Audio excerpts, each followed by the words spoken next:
अस्सलाम वालेकुम दोस्तों, मेरा नाम है असीब शफ़क़त और आप देख रहे हैं हसी टीवी। दोस्तों, टेक्नोलॉजी एक ऐसी चीज़ है जो साइंटिस्ट की दिन रात की मेहनत और रिसर्च का नतीजा होती है और इसका मकसद हम इंसानों की ज़िंदगियों को मुसलसल बेहतर बनाना होता है और हर आने वाले वक्त के साथ इसमें सुधार लाए जाते हैं क्योंकि वक्त के साथ टेक्नोलॉजी मज़ीद एडवांस तरीन होती जा रही है। लेकिन क्या आप यकीन करेंगे कि 21वीं सदी में इजादात के नाम पर जो टेक्नोलॉजी इंसान के एडवांस तरीन रिसर्च के बाद दुनिया के सामने लाई जा रही है वो दरअसल इंसानों ने कई सदियां पहले ही बना ली थी, लेकिन इसे दुनिया से खुफिया रखा गया। और ऐसा बिला वजह भी नहीं था, क्योंकि मखसूस कंपनीज और गवर्नमेंट ने अपने खुफिया मकासद और ज़ाती फ़ायदे के लिए इसे दुनिया से दूर रखा, वरना आज से कई सौ साल पहले तक भी हमारी ज़िंदगियाँ महफूज, तेज़ और आसान तरीन होती। आज की इस वीडियो के अंदर हम चंद ऐसी ही खुफिया और हैरत अंगेज इजादात के बारे में जानेंगे जिनके इंकशाफात यकीनन आपके होश उड़ा देंगे।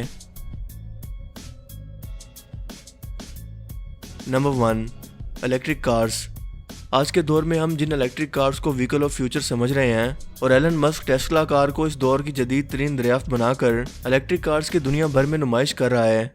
दरअसल ये इलेक्ट्रिक कार्स अमेरिका के अंदर 100 साल पहले ही बना ली गई थी और इस वक्त ये सिर्फ अमीर तरीन लोग ही अफोर्ड कर सकते थे। लेकिन बड़ी चालाकी के साथ अमरीकी हुकूमत ने पेट्रोल की सियासत करने के लिए इन गाड़ियों को मार्केट से गायब कर दिया। इलेक्ट्रिक कार्स की इजाद वैसे तो 1830 तक हो चुकी थी, लेकिन पहली इलेक्ट्रिक कार जो बाकायदा तौर पर रोड पर चलाई गई थी वो 1835 में एक अमेरिकन थॉमस पार्कर ने इजाद की। सन 1900 की दिहाई तक अमरीकी रोड्स पर कुल गाड़ियों की तकरीबन 35% सिर्फ इलेक्ट्रिक कार्स ही हुआ करती थी, लेकिन फिर अचानक 1935 तक ये सड़कों से बिल्कुल गायब हो गईं। दरअसल 1920 में अमेरिका के अंदर टेक्सास क्रूड ऑयल की दरियाफ्त के बाद इन्हीं ऑयल कंपनीज के मालिक ने अमरीकी हुकूमत के साथ मिलकर ऑयल के जरिए अरबों डॉलर कमाने का फैसला किया और जाहिर है कि इस मकसद के लिए इलेक्ट्रिक कार्स को रास्ते से हटाना जरूरी था। इसी दौरान 1930 के अंदर मिडिल ईस्ट के अंदर भी ऑयल की दरियाफ्त होना शुरू हो गई। सो इन्हीं ऑयल कंपनीज ने मिलकर पूरे ऑटोमोबाइल इंडस्ट्री पर प्रेशर डालकर इन्हें मजबूर किया कि वो इलेक्ट्रिकल व्हीकल्स बनाना बंद कर दें, वरना इनका ऑयल का बिजनेस तबाह हो जाएगा।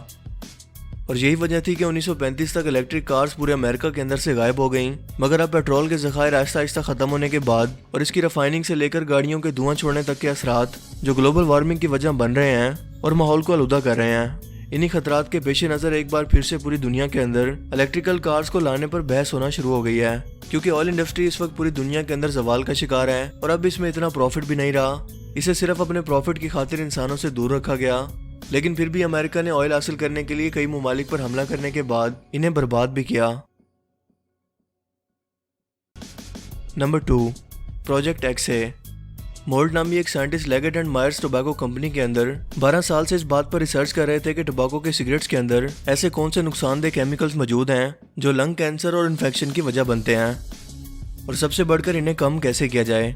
आखिरकार उन्होंने अपनी रिसर्च में ये जाना कि अगर प्लेटियम नाइट्रेट को टोबैको सिगरेट्स के अंदर कैटलिस्ट के तौर पर इस्तेमाल किया जाए तो सिगरेट में मौजूद नुकसानदेह केमिकल्स भी जलकर तबाह हो जाएंगे, जिससे सिगरेट के धुएं के अंदर मौजूद केमिकल्स कम से कम पैदा होंगे और कैंसर के खतरे को काफ़ी हद तक कम कर देंगे।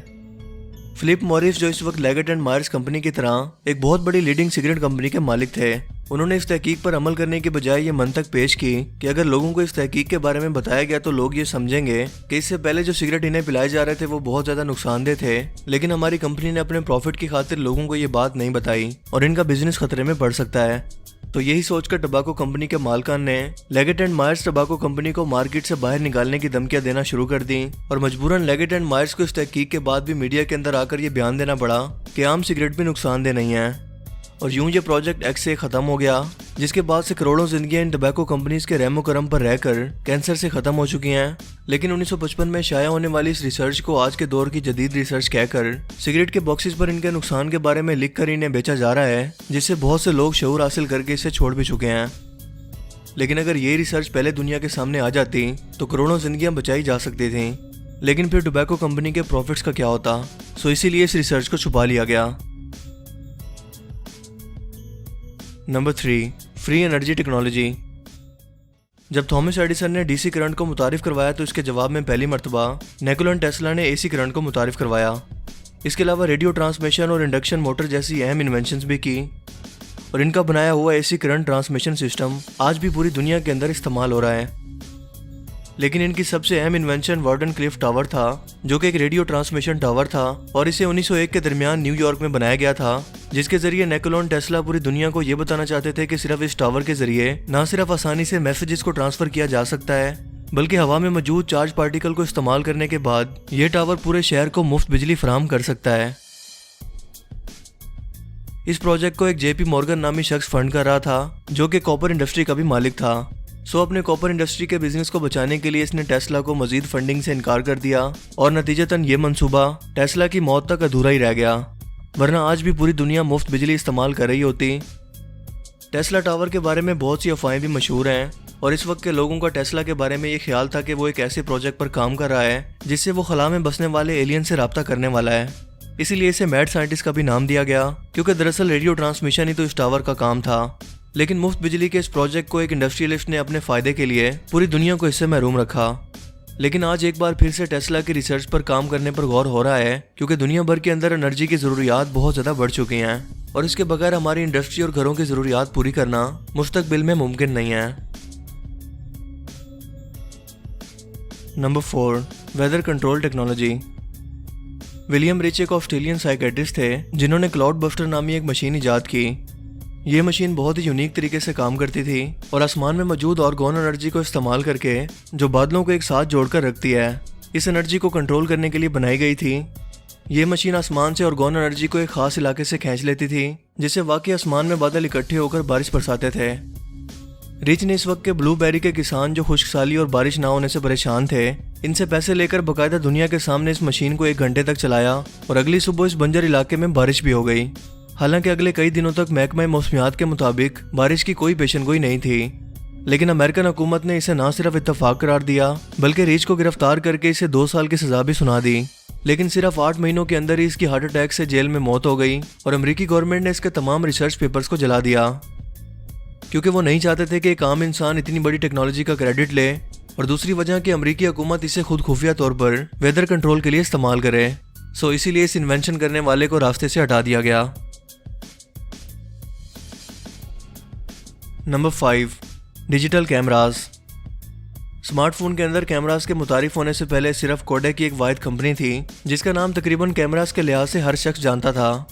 जॉर्ज ईस्टमैन ने 1884 में पुरानी फोटो प्लेट वाली टेक्नोलॉजी को बदलकर रोल फिल्म वाले कैमराज इजाद किए और कोडेक कंपनी की बुनियाद रखी, जो अगले 100 साल तक चलते रहे और अमेरिका की 90% कैमरा मार्केट को कैप्चर किए रखा। कोडेक ने 1975 में दुनिया का पहला डिजिटल कैमरा दुनिया के सामने मुतारिफ करवाया, जो बिना रोल फिल्म के डिजिटली तौर पर पिक्चर्स और वीडियो कैप्चर कर सकता था। यह एक बहुत ही बड़ी रिसर्च थी, लेकिन इस इजाद को दुनिया के सामने मार्केट करने के बजाय इसे कोडेक कंपनी ने खुद ही छुपा लिया, क्योंकि कोडेक को लगता था कि इस टेक्नोलॉजी को मुतारिफ करवाकर इसके रोल फिल्म वाले कैमरास का बिजनेस खत्म हो जाएगा, जो कि इस वक्त सबसे ज़्यादा प्रॉफिट में चल रहे थे और कोडेक का दूर दूर तक कोई कंपेटिटर भी नहीं था।